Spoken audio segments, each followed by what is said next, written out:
Okay, so today we're on the subject of running a boat detailing service.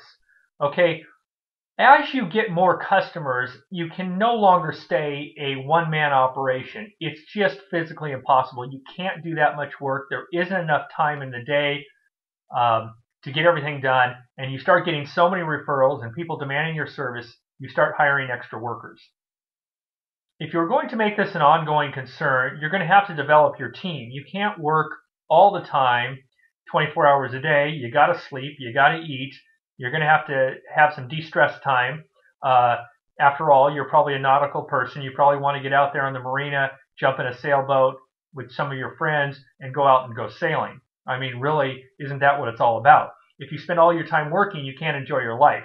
Your goal here is to make money and do something you love that you're passionate about and do a great service for all your customers. It gives you a sense of well-being, a sense of pride, a sense of accomplishment, and you're making money. It's all good.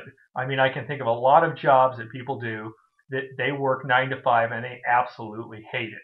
Running your own business is something you can enjoy and love.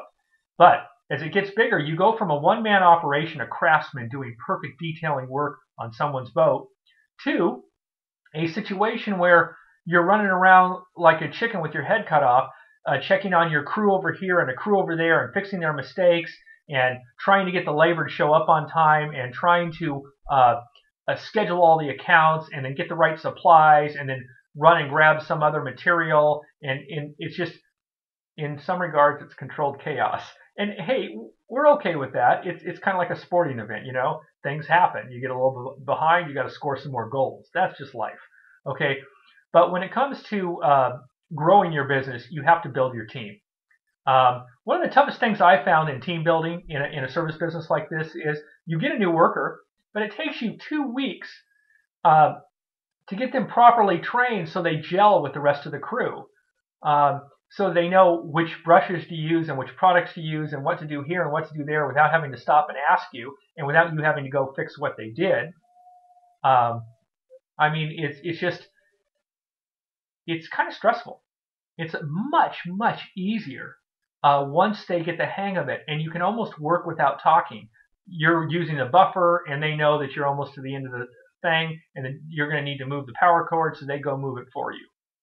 Meanwhile, they're working on some teak work or some of the cleats, and they're doing some polishing over somewhere else, or they're taking off masking tape so you don't hit the trim or burn something, or sling the wax as you're using the buffer. So all these things, once you get a team together and a crew, they just gel perfectly. So how do you build that team? First of all, you got to start with good people. And look, if someone keeps making the same mistake over and over and over again after you've told them 3 or 4 or 5 times, you know what? Throw them overboard. Not literally, just let them go at the end of the day. Say, thank you very much. You know, we're not going to use you anymore.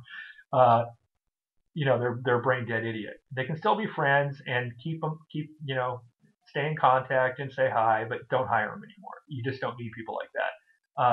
There's some people that want to work and some people that don't want to work. Some people, as soon as you turn around, they do a work slowdown. They're there to get the paycheck, they don't care about the job. You want people who are passionate about what you're passionate about, and they really want to do a good job for the owner and have a sense of pride at the end of the day that, wow, we took that boat that just looked like crap and it looks beautiful. I mean, my gosh, it looks like it's brand new. And that's the kind of attitude you want to go home. You're tired as hell working all day, but you feel good about what you did. And that's what a good team is all about. And if you get a member on the team that's not like that, with a poor attitude, he's got a piss poor attitude, you got to get rid of him, because you know what? He'll drive everyone else down. You need camaraderie and teamwork. So if it takes 2 weeks to train someone, and if you're paying them, let's say, minimum wage, and you say you're going to bump them up in salary once they get good enough to work and gel with you as a team, that's good. But if they start already, before even the 2 weeks is up, if they start, rather than getting a lot better quicker, if they start getting worse and not trying anymore, hey, why even bother finishing the training? All you're doing is going to create maybe a competitor for yourself, because now he's trained and he's out of work, or you're going to waste your time getting him all the way to the end of what you think should be the training, and he's just going to be a pain in the butt making excuses, he or she. There's women, you should hire women too to help you. They're just going to be a pain in the butt. So just don't even go there. Don't get rid of them. But you might go through a lot of people, and that takes time, and it's hard work. But once you get a really good crew member that works with you really good side by side as your right-hand man or right-hand gal that's really helping you out, make them the crew manager for your next crew. You see what I'm saying? So when you get too much work, you send them out by themselves, or you take a day off and then you get a worker for them. But hopefully, you can train an extra worker between you, and then put them both together somewhere else to work, and then you go get another worker, and you can kind of expand like that by leapfrogging. And then they get an extra worker, and then you get another worker, and you find the best one to be the manager of the next crew, and the next crew, and the next crew, and keep going like that. Now, so who do you promote? There are natural leaders. There's some people you should promote. Some people do really good working with you, but they won't do very good working on their own when they have to start making all the decisions. They're great at following orders and doing exactly what you said and kind of anticipating what you need because they know you. Well, someone like that is pretty good as a team member. They're not very good as a manager. They maybe won't show up on time. They're disorganized. They forget to take the towels or the chamois or whatever they're supposed to load in their vehicle, and then they have to come back, and that takes time, and you're paying mileage and gasoline, and you know what? By the time it gets done, they didn't get all the work done at the end of the day. Now you have to go back the next day, and you get behind in your schedule. It's not cool. Okay, so there's that. So you promote the people who are the natural leaders who work better and take all the initiative by themselves, where you almost kind of feel like you're in their way. And if you get someone like that who's gung-ho and a kick-ass individual, that's who you promote.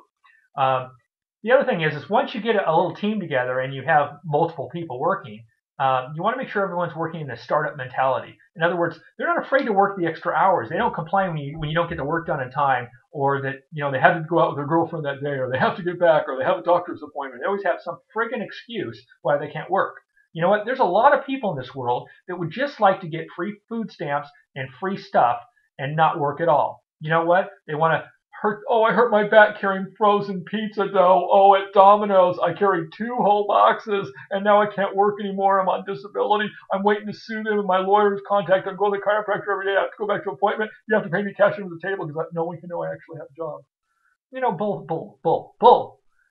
Fire them. You don't need people like that, because all they're going to do is cause you a problem later, and you don't need that. Not only that, when people see that they're getting away with stuff and they're not working hard, other people say, well, why should I work hard? And that's why communism is less efficient than capitalism. Okay? So that just tells you right there. And look, I didn't say I was against Obamacare. I never said that I was against all those folks that want to get a free ride. I know it's human nature to do the least amount of work and get the most for it. When we're in business, we want to get the most we can for the detailing services we provide. And we want to do the most efficient method so that we can earn the money as fast as possible. So in a way, you could call all entrepreneurs lazy. Because we don't want to go work for someone else and have them tell us what to do. We want to make all the money for ourselves. But you got to share it with the team, and that's how you get there quicker. And you'll be much more efficient as everyone feels like they're winning together, and then you have to believe that. Now, how do you build a team? Well, okay, one thing that I found to build a team was to get a whole bunch of flyers and go and do mass distribution, or blitz marketing, where you go out on a weekend and you go to all the marinas and you go and give a flyer to every single person you see. And you talk to them, and you go up and down the docks, boom, boom, boom, boom, boom, boom, boom, boom, boom, boom, boom, and you have a contest of who talked to who, and how many business cards they got, and how many people they talked to, and how many names and phone numbers and addresses and email addresses for on the email list that you might have for your business and all those kinds of things. And you know what? This blitz kind of marketing where you just go, go, go, go, go. At the end of the day, you're tired as hell, and you sit down for pizza, and you just go, whoa. That was killer. And you give everyone high fives and you start building this camaraderie. That's good stuff. Okay. Now, this is something that everyone who's ever been in business probably says. I think Jack Welch said it the best. I think I have his book back here. He said that, you got to work hard and you got to play hard. In other words, you go out and you have a good time. So if the crews do real good, maybe you take them out riding dirt bikes. Maybe you guys all go out somewhere and you go do on jet skis, and you go out and have some fun and play hard, okay? And then you come back and you even more teamwork, because you can have something to talk about. Yeah, I saw you came across the wake, and man, you were flying, and you fell off, and boy, you hit the water. Oh, I circled around, I thought you were dead. And you make all these, then you have camaraderie. You had fun together. I talked to a local guy out here. He does boat cleaning on the bottoms of boats. They go down with snorkels and stuff, and they go out and they go ultralight flying. Okay, well he was out light flying one day, and the engine quit. He was about 500 well 500 feet. No, that's where he was rescued. He was like half a mile offshore.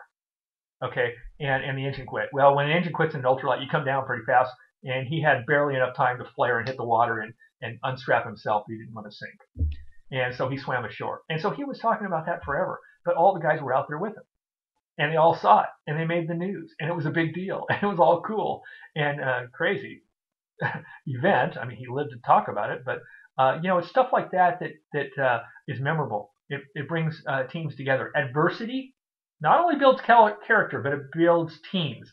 Military knows this. In the Marine Corps, my brother's in the Marine Corps. In the Marine Corps, what happens is they all go through basic training. They go through their basic training and their more elite training all together. And then when they're in the combat zone, they work as a unit, as a team. And when they go through hell and they're in a firefight and all the shit is hitting the fan, these guys come back and they're bonded forever because they went through this, you got to rely on each other, and the adrenaline's flowing, and you're scared like you're scared crapless. This is like really big stuff. Well, you can get yourself into minor situations like that, nothing that drastic. You can get yourself into situations like that, having fun with the members of your crew, and you can go out and go do something fun, something exciting, and something to get your adrenaline going. Go paintball gun fighting or something, or do something exciting. And you know what? When you come back, you'll have a stronger team. So call it trial by fire, because you know what? When the going gets tough, you find out what people are made out of. You find out their strengths and weaknesses, and then you know what you need to do to cover for them. If someone gets stressed out real easy, if something happens, everyone kind of knows that, Hank gets stressed out when those things happen. Okay, no problem. So we all need to kind of get behind Hank and tease him and be working with him a little bit, when those situations happen, because he's going to cover your ass when you have a weakness, something that you're not good at, and something that bothers you. Maybe you're even getting workers that get seasick, which is crazy. You're working on a boat all day, scrubbing the deck and brushing the sides and doing the buffer, and you get a little bit awake, and it's a balance issue, and I know why people get seasick. It happens, especially when you're looking down, you're not looking up, and you're working on something, and these things happen. Okay, well, when it happens, you got to kind of help each other out. Have that particular person maybe working on the tuna tower, doing vertical cleaning on the situation, on the towers and the aluminum, because now he's working up where he's not looking down, and so he won't get a seasick. Okay, so these are the kinds of things you find people's strengths and weaknesses, and you cover for each other, and you all work together as a team, and that's the best way to build it. The other thing is you need to visualize success.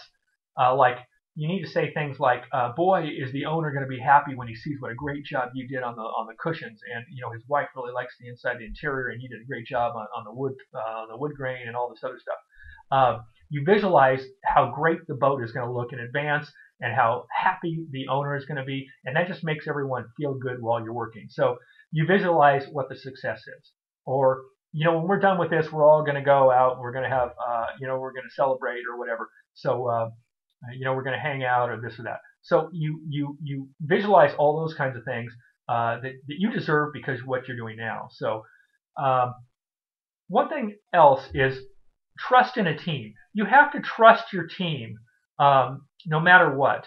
And the team has to trust your leadership, but you can't just command people to do stuff. In this business, it's a small business, and everyone is intimately involved. Everyone knows each other. You know what they're thinking. You know their families, the names of their dogs and their kids, and everything that's going on in their life, because you have time to talk all day.